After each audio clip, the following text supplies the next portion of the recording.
Assalomu alaykum hammaga. Bugungi videoda oldingi darslarda o'tilgan hamma mavzularni qamrab oladigan loyihani amaliyotda qilib ko'ramiz. Amaliyot davomida mana shu ko'rinishdagi loyihani qilamiz. Bunda mahsulotlar ro'yxatini chiqaramiz va tepada bir nechta filtrlarimiz bo'ladi. Filtrlarimiz narxlar bo'yicha 100 dan katta, 100 dan kichik, faqat like qo'yilganlari, alifbo tartibida va teskari tartibda saralash va filtrni o'chirish tugmalari bo'ladi. Undan tashqari, amaliyot oxirida uyga vazifa ham berib o'tilgan. Amaliyot uchun Vite orqali loyiha yaratib oldim. Bunda index CSSdagi stillar o'chirilib, bor yo'g'i ikkita stil yozildi. Undan tashqari, loyiha davomida ishlatadigan ma'lumotlarimni mock data sifatida yaratib oldim. Birinchi, app.gsx faylga o'tib, h1 tagi ichida hello so'zini yozamiz va brauzerda tekshirib ko'ramiz. Hello so'zi ekranga chiqdi. Endi esa source papkasi ichida components papkasini yaratamiz. Components papkasi ichida esa product card va product list papkalarini yaratamiz. Product card papkasi ichida product card.gsx faylni yaratamiz. Komponent yaratish uchun VS Code extension imkoniyatlaridan foydalandim. Bu extension bizga komponentni yaratishga ketadigan vaqtni tejashga yordam beradi. Extension nomini videoning описаниесida qoldiraman. Product card ichidagi komponentni index.js orqali eksport qilgandan keyin app.gsx ichida ishlatib ko'ramiz. Ekranda product card yozuvi chiqdi. Endi product card komponentga birma-bir klass beramiz. Undan keyin bu klasslarga mos stillarni yozib chiqamiz. Bu komponentimizga tashqaridan product nomli props beramiz.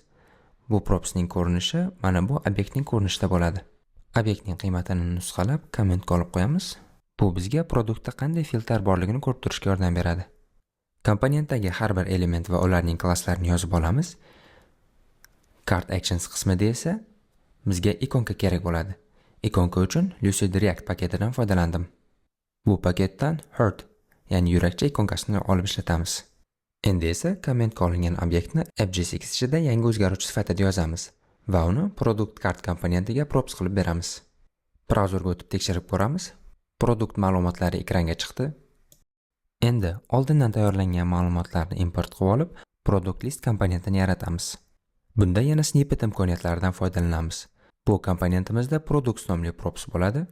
Bu propsda massiv ichida produktlar obyekti bo'ladi. Bu komponentimizning vazifasi massivdagi obyektlarni aylanib chiqib, product card komponenti orqali ekranga chiqarish bo'ladi. Map metodi orqali komponentlarni ekranga chiqarayotganligimiz uchun komponentga key props berishimiz kerak. Bu propsning qiymati saytdagi sahifada takrorlanmasligi kerak. Bu qiymat uchun biz id fieldidan foydalanamiz. Endi produktni props qilib berib, product list komponentni index.js fayli orqali eksport qilamiz. Undan keyin esa product card komponenti o'rniga product list komponentini ishlatamiz va product propsiga oldindan tayyorlangan mock datani beramiz. Ortiqcha qismlarni olib tashlab, natijani brauzerda tekshirib ko'ramiz. Endi navbat product list komponenti stillariga. Buning uchun product list css nomli fayl yaratamiz. Ishlashga qulay bo'lish uchun ekranni ikkiga bo'lib, map qilingan qismni alohida div elementiga o'raymiz. Div elementiga product list klassini berib, kerakli CSS faylni import qilamiz. Endi navbat stillarga. Mahsulot kartochkalarini chiqarish uchun griddan foydalanamiz. Mahsulotlarimiz bir qatorda 3 tadan bo'lib ketmaga chiqdi. Endi ularni o'rtaga tekslab olamiz. Tekshirib ko'ramiz. Hammasi joyida. Endi navbat product card stillariga. Ba'zi ortiqcha kodlarni o'chirib tashlaymiz va product card css nomli fayl yaratamiz. Ekranda yana ikkiga bo'lib CSS faylni import qilib olamiz. Undan keyin esa ketma-ket stillar berib boshlaymiz. Bu jarayonni tezlashtiraman, chunki CSS dan xabaringiz bor.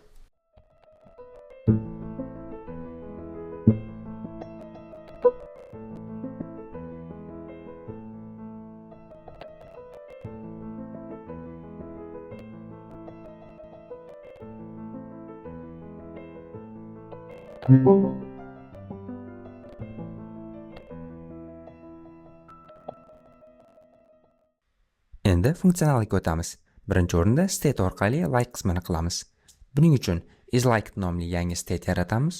Unga boshlang'ich qiymat sifatida true qiymatini beramiz. Keyin esa ikonkaning field propsiga shart yozamiz. Agar isLiked true bo'lsa, yurakcha qora rangda bo'ladi, aks holda ichki qismi oq bo'ladi. isLiked true bo'lgani uchun hamma yurakchalar qora rangda bo'lib qoldi. Endi bu rangni o'zgartiradigan funksiya yozamiz. Funksiyani handleLike deb nomlaymiz. Bu funksiyaning vazifasi isLiked statening qiymatini uning teskari qiymatiga o'zgartirish bo'ladi.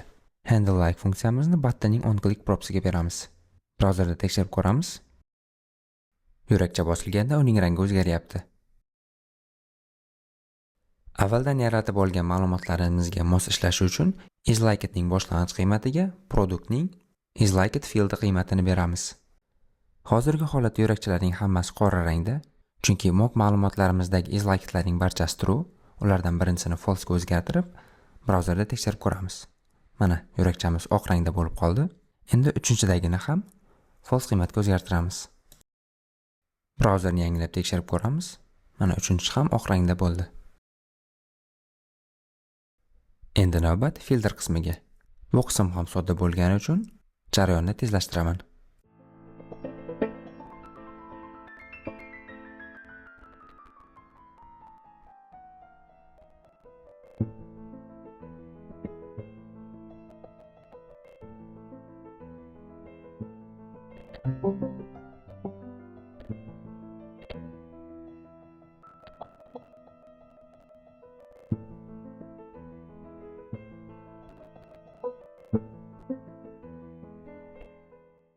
Filtrning UI qismini ham yasab oldik.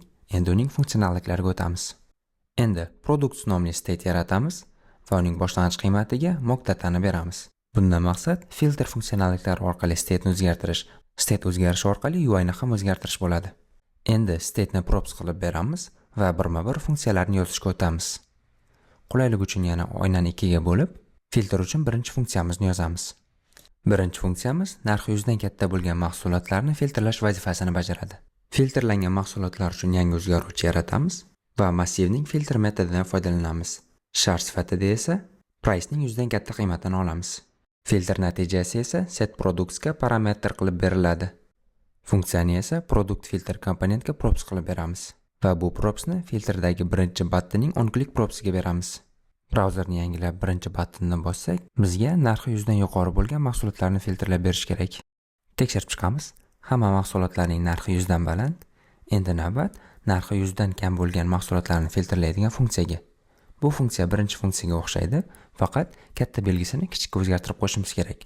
Va uni ham komponentga props qilib berib, product filter komponentdagi ikkinchi tugmaga biriktirib qo'yamiz. Bu funksiyani ham brauzerda tekshirib ko'ramiz. Tugmani bosamiz. Bu filtrimiz ham ishladi. Endi navbat reset qismiga. Bu qismning vazifasi barcha filtrlarni tozalash bo'ladi. Filtrlarni tozalash uchun product state ning qiymatini mock dataning qiymatiga o'zgartiramiz. Bu funksiyani ham props qilib berib, oxirgi buttonning on-click propsiga biriktiramiz. Brauzerni yangilaymiz, birinchi filtrimizni ishlatamiz va reset. Ikkinchi filtrni ishlatib ko'ramiz. Undan keyin ham resetni bosib tekshirib ko'ramiz. Reset o'z vazifasini bajardi. Mana amaliyot darsimiz ham tugadi. Qolgan 3 ta tugma uchun funksionallikni endi o'zingiz yozishingiz kerak. Bunda like it only tugmasi uchun funksiya oldin yozgan funksiyalarimizga o'xshaydi. Qolgan 2 ta tugma uchun esa massivning sort metodidan foydalanishingiz kerak. Keyingi darsda ko'rishguncha.